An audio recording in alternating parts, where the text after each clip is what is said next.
Voltamos aqui com mais um vídeo. Sim, galera, voltamos com mais um vídeo falando um pouquinho sobre desenvolvimento de games. E hoje nós vamos falar sobre a Game Jam que eu participei e não participei, porque eu não entreguei o jogo. Será que vocês me entendem? Então, bora pro vídeo. Então é isso mesmo. Então é isso, galera. Estamos aqui falando sobre um jogo que eu comecei a ideia do desenvolvimento dele, mas eu não evoluí muito na ideia, porque eu não tive tempo de participar efetivamente da Game Jam. Eu sabia, no primeiro momento eu quero deixar claro, eu sabia que eu não iria conseguir me dedicar à Game Jam, porque, para quem não sabe, Game Jam basicamente você tem ali um tempo determinado para você desenvolver um jogo. Esse tempo pode ser 24 horas, pode ser 48 horas, pode ser 72 horas, pode ser 6 horas, dependendo da Game Jam, pode ser que o cara seja louco e coloca ali para você desenvolver em 5 horas um jogo, né? Mas a Game Jam, ela funciona para você testar as suas habilidades e, claro, você criar ideias de possíveis jogos, porque muitos jogos surgem de dentro de uma Game Jam. A gente tem vários jogos indies que surgiu dos usuários ali fazer uma participação numa Game Jam e ver que aquilo ali poderia ser promissor e criar um jogo a partir daí, né? Então assim, ali na Game Jam você não precisa entregar o jogo finalizado, você pode entregar ele de uma forma que as mecânicas sejam fáceis de identificar, a arte seja ali razoável ou até perfeita, digamos assim. Isso aí vai contar pontos dependendo da Game Jam. Então assim, você tem um tempo para você desenvolver esse jogo. E dentro desse tempo você tem que fazer a arte, você tem que fazer a programação, você tem que fazer a música, você tem que fazer todas as etapas ali. E claro, se você tiver uma equipe, você trabalha ali junto com sua equipe e você consegue executar aí o desenvolvimento desse jogo. Por isso que eu falei que muitas vezes algum jogo indie de sucesso surge de dentro de uma Game Jam. Então assim, às vezes a pessoa tá lá, teve uma ideia e aí essa ideia foi muito promissora, eles acabaram ganhando o prêmio, no caso do desenvolvimento dos jogos, do jogo, e aí depois que eles ganharam o prêmio eles falaram, pô, uma boa ideia, vamos finalizar? E aí surge os jogos, certo? E assim, basicamente você tem algumas limitações nessa Game Jam. Por exemplo, dependendo da regra que foi estipulado, você tem o fator principal, que é o tempo, e dependendo, você também tem o fator tema. Por quê? Na maioria das pessoas dessas Game Jams, a pessoa vai lá e define qual vai ser o tema do jogo. E aí, a partir daquele tema, você tem que desenvolver a sua ideia. Você não pode fugir do tema e você não pode ultrapassar o tempo pré-determinado. Você pode terminar antes, mas você não pode terminar depois. Então, basicamente, é assim que funciona na Game Jam. E nessa Game Jam específica, foi da Praia Game Jam, vou mudar aqui minha tela, a gente teve a temática do sonho e pesadelos. Basicamente, esse era o nosso tema principal. E a gente tinha que desenvolver jogos em cima desse tema, né? Então, assim, basicamente, eu fui lá, defini algumas coisas aqui, que no caso da Game Jam, eu determino que seriam ali meio que importantes.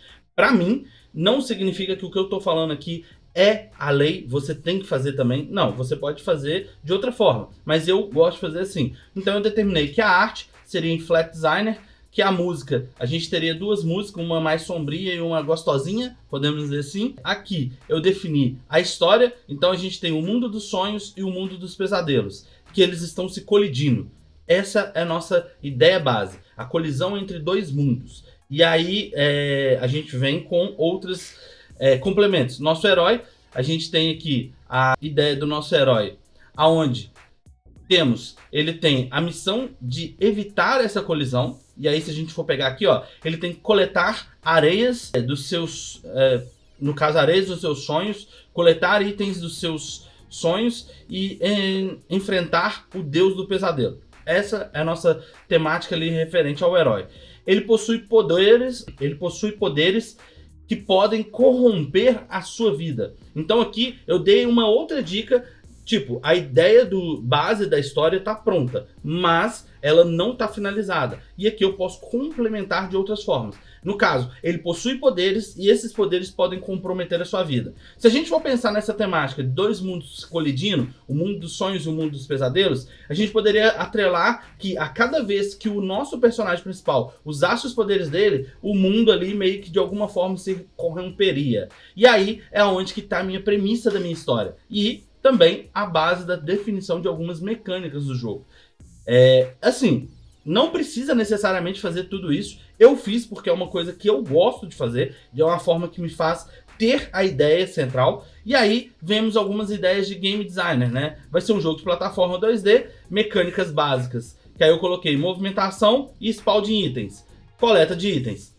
Pronto, essa ali é a nossa mecânica principal, né? Que é movimentação e spawn de item e coleta de itens. Aqui eu não coloquei uma mecânica de combate. Aí aqui tem a mecânica especial, mudança de mundo, que seria, por exemplo, quando o nosso personagem usa o poder dele, o mundo dos sonhos se transforma no mundo do pesadelo. Como se ele estivesse fazendo igual Stranger Things, por exemplo, que você tem lá o mundo invertido. Então a minha ideia seria mais ou menos essa. A gente pegar o mundo ali bonitão e transformar ele, fazendo com que ele fique com um mundo mais sombrio, né? E aqui eu coloquei a ideia. Mudança de inimigos e mudança de itens. Então, por exemplo, se tem lá um inimigo, na verdade, um bichinho que tá lá tranquilo, vamos supor, um cogumelozinho andando e tal, e aí quando vira o mundo dos pesadelos, aquele cogumelo vira um cogumelo radioativo querendo te matar, alguma coisa assim do tipo. É possibilidade, né? A mente criativa nos possibilita fazer coisas. Poder dos sonhos, poder dos pesadelos e a barra de energia. Por que eu pensei nessas mecânicas especiais? Primeiro, quando você apertar o item para usar o poder, você pode mudar todo o cenário. Mudando todo o cenário, você muda os inimigos, muda os itens.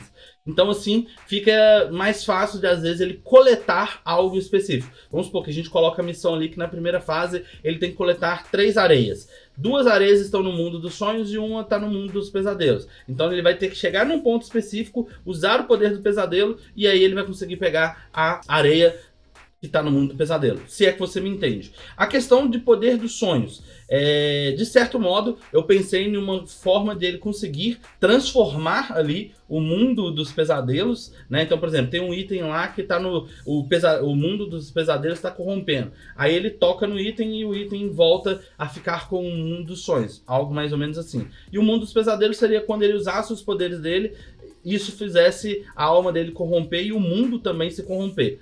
Seria uma temática interessante. E a barra de energia, que seria a barra para controlar isso. Ele teria uma barra de pesadelo, que se ela chegasse a 0, o mundo estaria corrompido e ele teria dado game over. Então, tipo assim, foi uma ideia simples, mas que eu consegui abordar tudo que eu queria. E aí vinha a parte de desenvolver. Vamos agora colocar aqui, ó, a parte de desenvolver. Eu desenvolvi a logo, Dreams Nightmares, que seria aqui sonhos e pesadelos, né? Aí esses itens aqui seriam os pombinhos que ficariam voando. Aqui, a primeira versão do personagem, ele seria essa versão quando ele estivesse no mundo dos sonhos e essa versão quando ele estivesse no mundo dos pesadelos. E eu ia trabalhar com a minha paleta de cor preta e branca. Essa era a minha ideia. Deixa eu voltar aqui. Aí, aqui seria uma referência para poder fazer o cenário, né? Aqui foi o personagem sendo um pouquinho mais bem trabalhado, que eu pensei em fazer ele como se fosse inspirado assim no Hollow Knight, né? Podemos dizer assim. Aqui uma outra versão dele já fazendo processo de caminhada. Aqui a versão dele com mais braços. Por quê? Eu tava pensando que eu poderia transformar os braços dele, quando ele estivesse usando o poder das sombras, ó, se esticar, né? E essa aqui foi a primeira versão que ficaria na logo e tal. Tipo, eu pensei nas ideias, eu comecei a desenvolver ideias, mas como eu falei, eu não teria tempo hábil para construir o jogo, porque foi em uma semana que eu tinha muitos compromissos no final de semana. E aí começava na sexta-feira à noite e terminava na segunda-feira de manhã. Não, na verdade no domingo à noite. Eu não ia ter tempo para poder fazer praticamente nada. Então eu desenvolvi só isso aqui e, claro, também desenvolvi a minha... Vamos pegar aqui minhas músicas. Cadê? Vamos procurar achar as músicas. Então aqui, ó. Basicamente eu fiz a música Dreams, ela não muda muito, é muito nessa batida, e aqui eu fiz a música Nightmares, Pesadelo, que é a mesma coisa, porém que eu coloquei uma distorção pra dar uns elementos. Não sou músico, então assim, basicamente pra esse jogo eu comecei a arte do personagem, comecei as músicas e a desenvolver um pouco da história do jogo em si, né? O que eu iria fazer e o que eu não iria fazer. Eu pretendo concluir esse jogo, pelo menos assim, esse protótipo, porque eu considero como um protótipo. E assim que eu acho que eu vou trazer aqui pra vocês a parte de desenvolver esses elementos, que eu acho que vai ficar legal. É uma forma da gente compartilhar aí esse conhecimento. Espero que você tenha gostado. Se gostou, deixa aquele like, compartilhe os vídeos com os amigos e dê aí ideias do que a gente poderia melhorar ou complementar nesse jogo, porque acho que ia ser legal a gente terminar ele, hein? E quem sabe poderia ser uma temática pra você também desenvolver a sua própria história. Ficamos por aqui, nos vemos no próximo vídeo. Tchau!